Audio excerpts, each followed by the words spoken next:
ई जुल्मी जमाना सितम के तनो ढाई न कबहू ए दुनिया से मोहब्बत उड़ाई। और जब रोग हो जे जानी उजानी कदर बेकदर के समझ में न आई।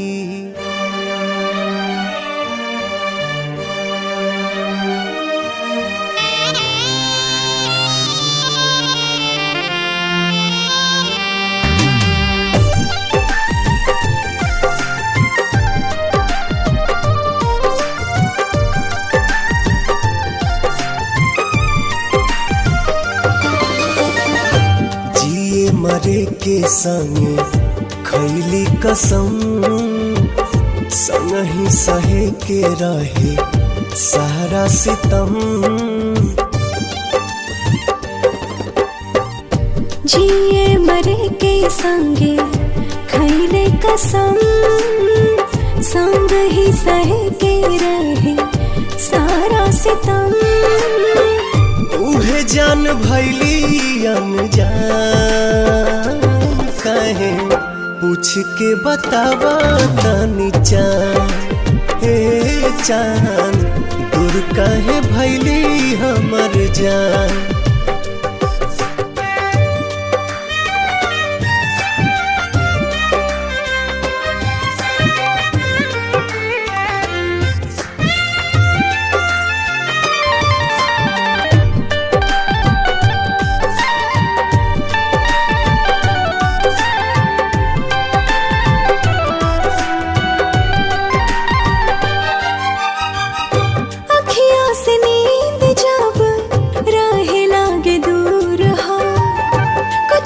जरूर हाला नैन के कसूर हो। हाँ, काहे के प्रीतिया बनौले भगवान हो। प्रेमी सतावल जाला बाटे परमान हो।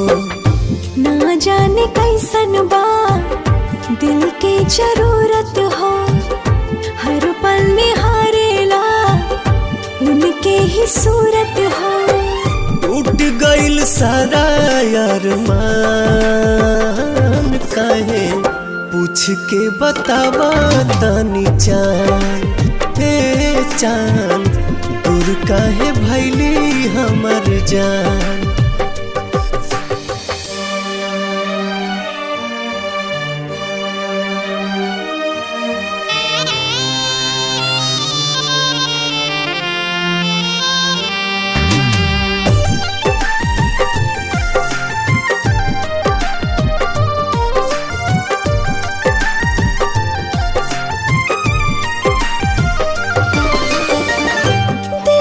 जरूरत होला सच्चा दिलदार के। बड़ा हार जाए तू ता बुझला न प्यार के।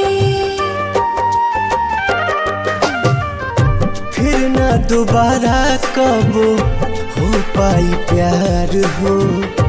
बसल बसावल दुनिया भइल उजार हो।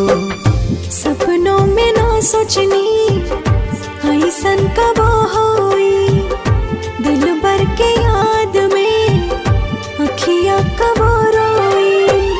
घुट घुट के निकाले परान काहे पूछ के बतावा तनी चान। हे चान दूर काहे भैली हमर जान।